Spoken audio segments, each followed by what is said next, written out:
আজকে শুনছি বাংলাদেশ হাই কমিশনকে নাকি ভারত ঢাকায় ধমক দিছে যে কেন আমরা ওই কথা বলছি। ধমক দিছে নাকি ওই ভারতীয় হাই কমিশনারকে এই খুনি হাসিনাকে আশ্রয় দেওয়ার জন্য শুধু ধমক না লাথি দিয়ে দেশ থেকে বের করে দেওয়া উচিত ছিল। আপনি আমার দেশের সন্ত্রাসকে আপনি পেলে পুষে বড় করবেন, তাদেরকে ট্রেনিং দিবেন, তাদেরকে অর্থ দিবেন। অন্তত 30,000 আওয়ামী লীগ কর্মী আছে পাসপোর্ট এবং ভিসা ছাড়া ভারত আশ্রয় দিয়ে রাখছে, রাখে নাই? সন্ত্রাস আপনি পালবেন, বাংলাদেশকে আপনি ডিস্টেবিলাইজ করবেন, আর আমি আপনার সাথে বন্ধুত্বপূর্ণ সম্পর্ক রাখবো, এত ঠেকা পড়ে নাই। এই ভারতের যে সন্ত্রাস গুলা কদিন পরে পরে আমাদের দেশে ছেড়ে দেয়, ছাড়ছে কি না? ছাড়ছে না? বাংলাদেশের সন্ত্রাস গুলা ভারত আবার পাহারা দেয়, ট্রেনিং দেয়, অর্থ কদিন পর পর ছাড়ে। আমাদের দেশে এসে দুষ্কর্ম করে না, তাদেরকে বারবার করে বলা হয়েছে, শুনে না। তো যেহেতু শুনে না, এখন আমাদের সন্ত্রাস যদি থেকে থাকে, তাদেরকে যদি আমরা বলি যে আপনাদের দেশের সন্ত্রাসগুলো আমরা বাংলাদেশে আশ্রয় দিয়ে টাকা পয়সা দিয়ে ট্রেনিং দিব, যদি করেন, এটা কি আমাদের অপরাধ? এটা কি আমাদের অপরাধ? সম্পর্ক হবে ন্যায্যতার ভিত্তিতে। আপনিও সন্ত্রাস ছাড়বেন না, আপনার সার্বভৌমত্ব আমরা সম্মান করব, আপনার সীমান্তের প্রতি আমাদের সম্মান থাকবে, কিন্তু শর্ত হইল আমার সীমান্তকে আপনি কি করতে হবে? সম্মান দেখাইতে হবে। আপনি যদি দেখা মাত্রই গুলি মারা এই পলিসিতে বিশ্বাস, আপনাকে দেখা মাত্রই সালাম দেওয়া নীতিতে থাকবো না।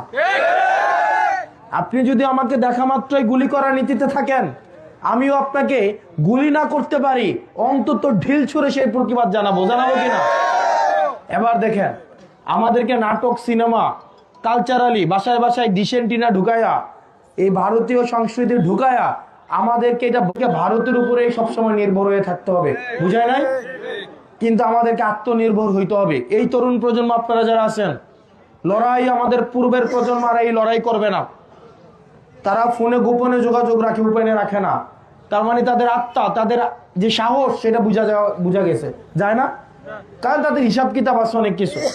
আমার অন্য রাজনীতি করে এর ছেলেটা আমার সাথে থাকে, এর পোলায় বিদেশ থাকে, সেটাও আমার সাথে আছে, এর ছেলের বউ আমাকে পছন্দ করে, এর ছেলের বউ নাতিরাও পছন্দ করে, কিন্তু সে আসে না।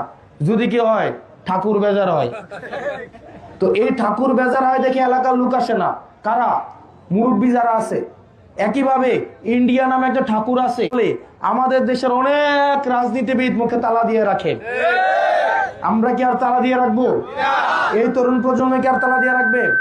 এই মাটি কাদের? আমাদের নাকি ভারতের? এই মাটি আমাদের, স্বাধীনতা আমাদের, সার্বভৌমত্ব আমাদের। সম্পর্ক হয় ন্যায্যতার ভিত্তিতে। আওয়ামী লীগের সময় ভারত এবং বাংলাদেশের সম্পর্ক ছিল স্বামী এবং স্ত্রীর সম্পর্ক, ছিল কিনা? এখন ভারত এটাকে মাইনে উঠতে পারতেছে না যে হঠাৎ করে তাদের মুখোমুখি আমরা দাঁড়াইছি। সম্পর্ক হবে ন্যায্যতার ভিত্তিতে। আপনি আমাকে সম্মান দিবেন, আমি আপনাকে সম্মান দিব।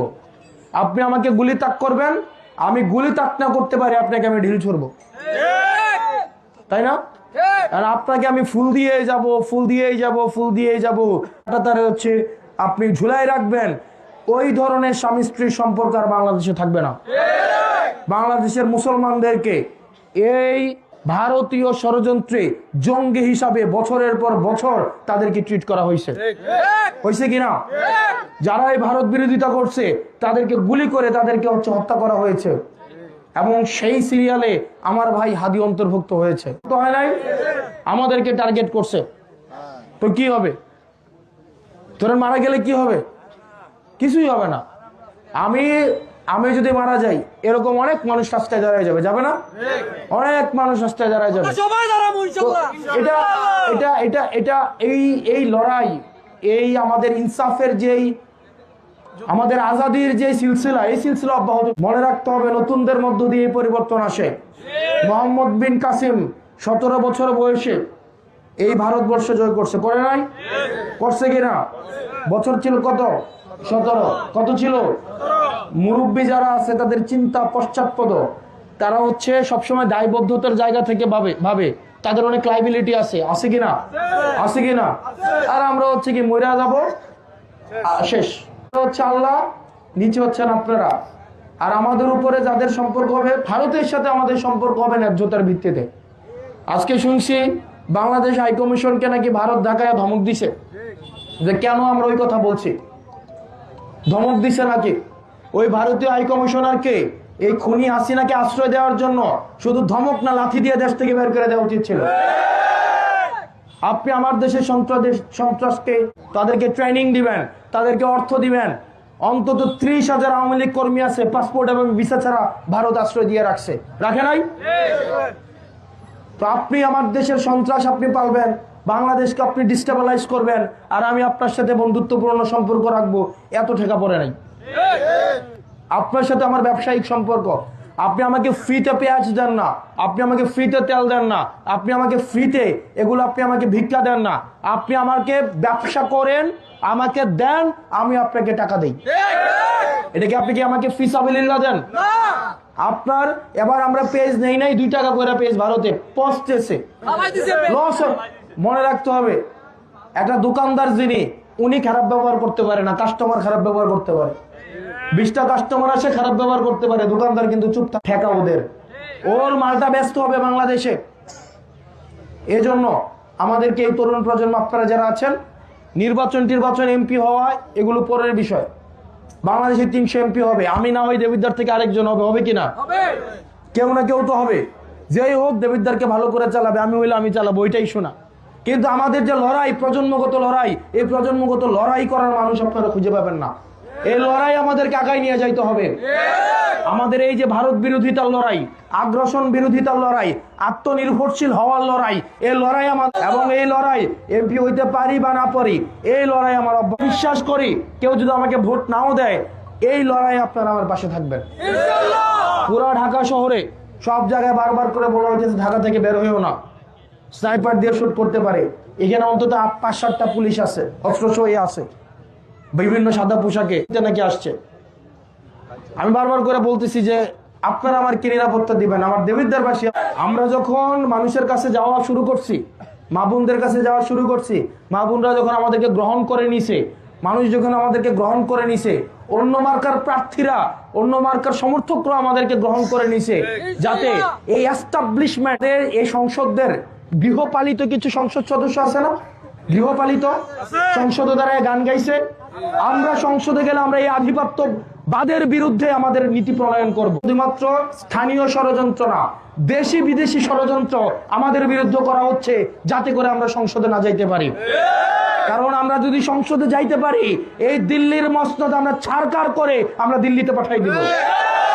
সেজন্য আমরা যেন সংসদে না যাইতে পারি, সেজন্য শুধু স্থানীয় না, আন্তর্জাতিক, আমাদেরকে হাদি ভাইকে মেরে আমাদেরকে ভয় দেখাইতে চাইছে। আমরা যেন মানুষের কাছে না আসি, আমরা যেন ভয় পেয়ে ঢাকায় বসে থাকি, আমরা যেন নিরাপত্তার চাদরে আমরা বসে থাকি। আরে ভাই, আপনি আমাকে একা নিরাপত্তা দিয়ে কি করবেন?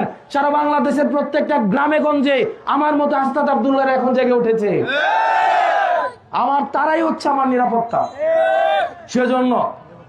সেজন্য হাদি ভাইয়ের আমাদের তরুণ প্রজন্মকে থামাই দিতে চাইছে যে দেখো, তোমরা যদি নীতির কথা বলো, ন্যায়ের কথা বলো, তোমার পরিণতি হাদির মতো হবে। চাই আমরা সবাই হাদি হব, যুগে যুগে লড়াই করব। আমরা সবাই হাদি হব, যুগে যুগে লড়াই করব, যুগে যুগে লড়াই করব। এই তরুণ প্রজন্মের জোয়ার কেউ থামাইতে পারবে না। এই তরুণ প্রজন্মের যে জোয়ার উঠেছে, সেটা নির্বাচনী ফলাফল এই তো পারবে না। নির্বাচনী ফলাফল নির্ধারিত হবে আসমানে, আমরা আমাদের কর্ম করে যাব।